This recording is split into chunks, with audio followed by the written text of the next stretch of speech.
Hey, what's going on, everybody? It's your boy Marcus from Team Takeover, and today I'm coming at you with a tournament report slash just day report slash deck profile of my Cell deck that I played today at P2 Collectibles local. It was just a really great day. A lot of players came to have fun. Some players came to play competitive. For the players that came to play competitive, I decided to play competitive because I saw 3 Soul Striker Goku decks and a Mecha Frieza, and I was like, I am not going to try have fun while they're playing that crap. So I decided that I would play Cell, and today was just a super great day, and I kind of want to share some of the things that I got with you guys. I got this mat today, not for entering, but I traded for it. I love this mat. It's the Goku Black, Goku, Trunks, Vegeta, and Zamasu mat for the ARG Presents Dragon Ball Super Regional at Circuit Series.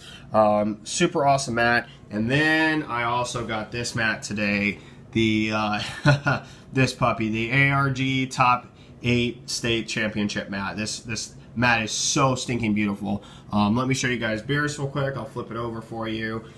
This mat is just so wonderful, so soft. I had such a fun time playing on it too. It was so beautiful. I'm going to take such good care of it. Huge shout outs to Chris for hitting me up with this mat and allowing me to pick it up off him. Glad to support a fellow teammate and a good friend, and so I was able to buy this mat off of him, and in turn I had such a fun time playing on it, and I ended up winning my first tournament with it, so that's even better. Without further ado, let's talk about what I played today. I played Cell, and I have to just say this before we get to next week because the meta's about to change a lot. This is probably the second best leader in the game. And I mean that. And I don't say that because I'm like biased. I'm not saying that because I think Mecha Frieza sucks or something. I'm not saying that because I'm an ignorant idiot. I'm literally saying this deck with this leader is just incredible. And I feel that this deck variant maximizes this leader in a way that some people may have tried and thought of before. But it just handles itself so well. Just so good. The only match I lost today, I did go X1. I lost to Vegito. And I know it's like saying, well, you lost to Vegito, so the deck must not be that good. No, I comfortably beat Soul Striker twice, and I beat Mecha Frieza. Now, the Mecha Frieza player, like he said he didn't have all his cards. Some of them were in the mail.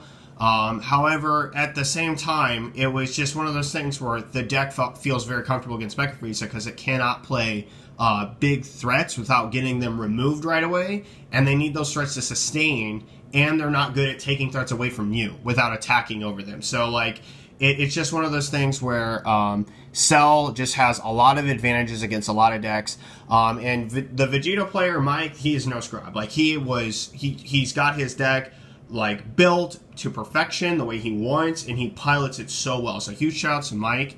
But I ended up on top with the win, even though I did go with a loss. I played in grand finals, and I threw the standings into complete chaos, and I ended up with the win, and I'm super glad I did, and I'm super glad I'm able to profile this for you guys. If you guys play this, and I'll do some explaining at the end, and it's going to be a little bit longer video than normal, I'll just kind of talk about like the advantages of the deck and how it's supposed to play. So this is Cell Leader. It's very similar to the deck profile that I profiled last week, except for I made the changes that I said I was going to make, and it just worked out beautifully.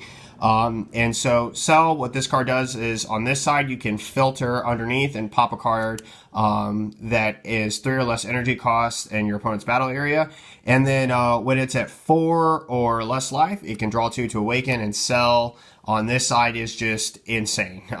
You can remove 2 cards underneath to blow up a card in your opponent's battle area, and you can put a card from your hand underneath to draw 2, and I cannot express enough how broken the advantage of that is. It's so good in this deck. So yeah, let's get into it. So to start off with the deck, we're going to talk about the black cards. 2 Mass Saiyan, the Mysterious Warrior. After playing it today, I kind of want to bump it to 4, but I don't really know what to cut.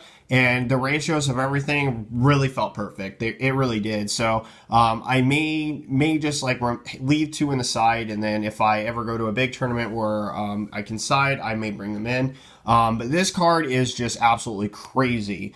The reason is because the name of the game is removal.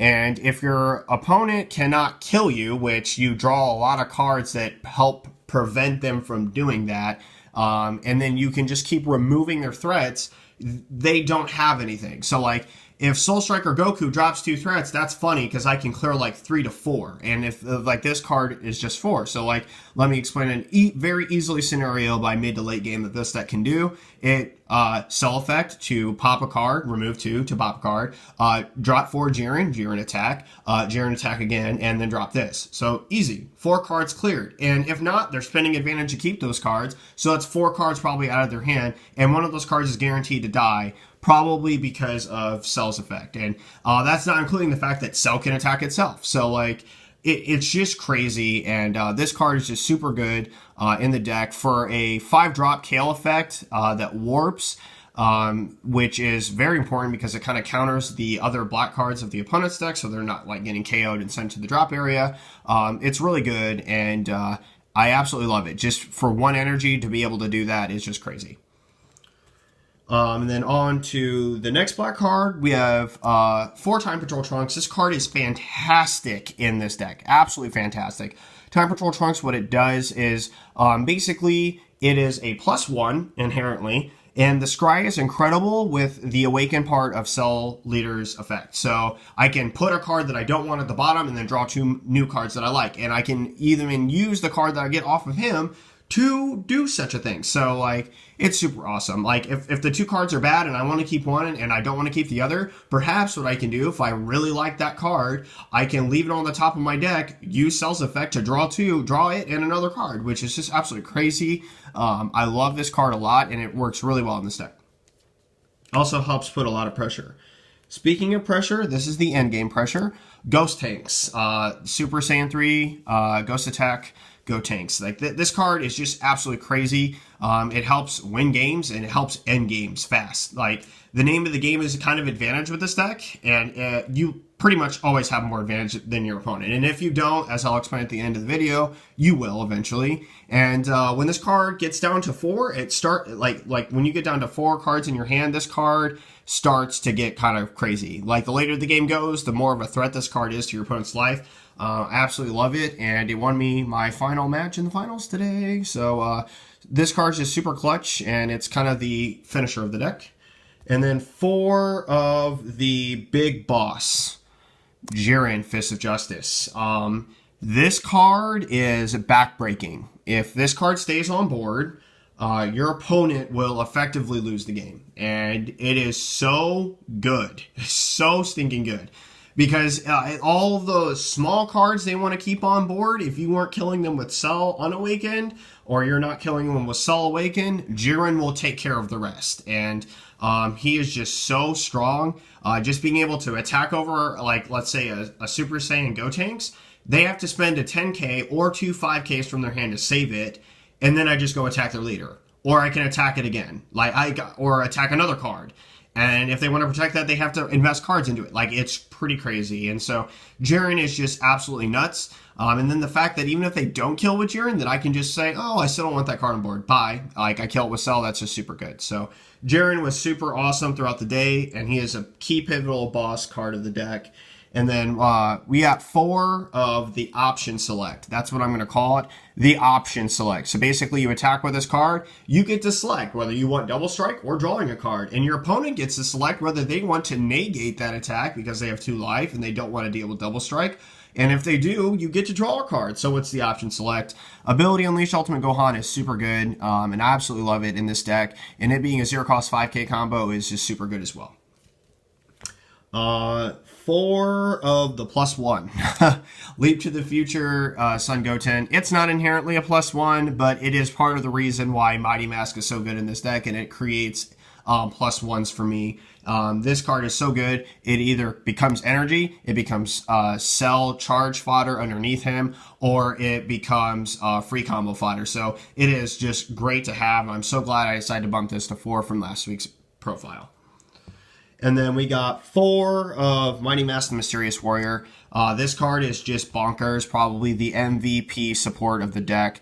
The reason is because early game you play it, you swing, they take a life. You swing a cell, they take a life. You tribute it off, you get go 10. If they have a card on board, you filter underneath to pop that card, and it's more future death for your opponent because cell on your turn is going to get rid of a card. So this card's just absolutely insane, and the fact that it can search 10k boost is just absolutely crazy.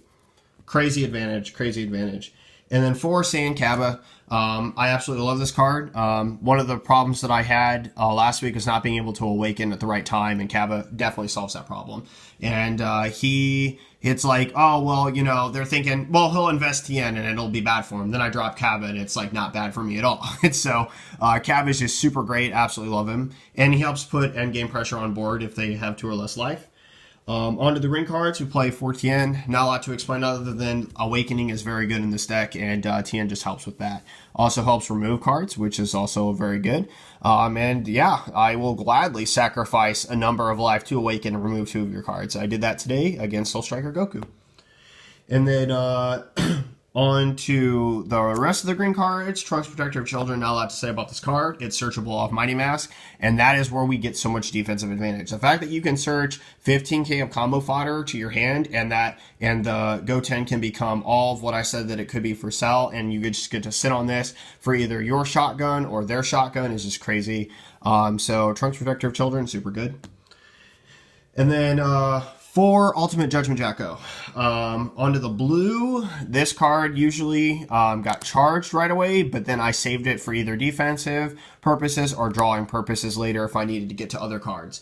So if I hadn't seen a Jiren yet and I wanted to, I'd be digging by probably using this as cell charge fodder underneath him. And I would charge it in energy so I at least have 1 blue. And Jacko is just super good, also protecting me against shotguns. I did bounce a 10k today. I put a Gohan right back in my opponent's hand. I said, I don't think so. So Jacko is just super good, and I really love it in this deck. And then on to the next 4, Senzu Bean. This card is just absolutely pivotal for shutting down tokens as well as turns. It can really stop whole turns. It's like saying, how much do you actually want to try and get at my life? That's kind of what I feel like Senzu Bean is for this deck. So if they're trying to make a push, like Senzu Bean, can just protect yourself from all the 15Ks on board, and then it's just like, oh, well, I don't want to, so pass. And then, if they try with 20k, you can then boost up to 25 if you have another one. So it's just just defending yourself in those small ways nets you in serious advantage because, as I'll explain at the end of the video, this deck has just some real crazy combos that just net yourself real advantage that your opponent kind of can't come back from. So, super good. And the last blue card, because Defense wins championships, is with Coercion. This card is almost always live in your deck. You always draw to a blue card that you don't mind charging. I even charged one of these and played with 3 for the game, and it wasn't too bad, honestly. I ended up winning eventually, and I saw more negates than he did, and it was pretty much not going to matter because I had Ghost Tanks on board attacking for 4 cards with double strike. So, I absolutely love with Coercion, especially in this deck, because at the right time, when your opponent taps enough, it can just destroy their energy refund. Because sometimes they're tapping and then they're using the 2-drop Trunks or Senzu Bean to recover. And Whis is oh, I don't think so. So, yeah, I absolutely love Whis. And on to the, small explanation. The reason why I think this leader is probably, the second best leader in the game is because I just want to picture, the combos that it uses. So you draw for turn, and you take a bad card like Tien after you've awakened, and you put it underneath to draw 2 more cards. Then you play a card like Time Patrol Trunks, and then scry a card, put that on the bottom, put that on the top. Whatever, you get to decide which cards you want. And then with Time Patrol Trunks, you can do that before you use the draw effect, and then you get to draw, for sure, cards that you want. If you want both, you get both. And then with Mighty Mask, it's like this. It's you tribute off Mighty Mask, you search your 10k boost, and you search a Go 10, which can be used for fodder of charging underneath him, which can also help you remove and kill a card. So I can KO a card, I can add in a card to hand, I use one of those cards that I added off the Mighty Mask to put and draw 2 more cards, and I'm 5 cards deep and you're -1. That's insane. And so I just think that this leader has a lot of potential, and this deck is just super great. Let me know what you guys think about this deck down below. And thanks for watching. Sorry it was a little long. This is Marcus from Team Takeover, signing off.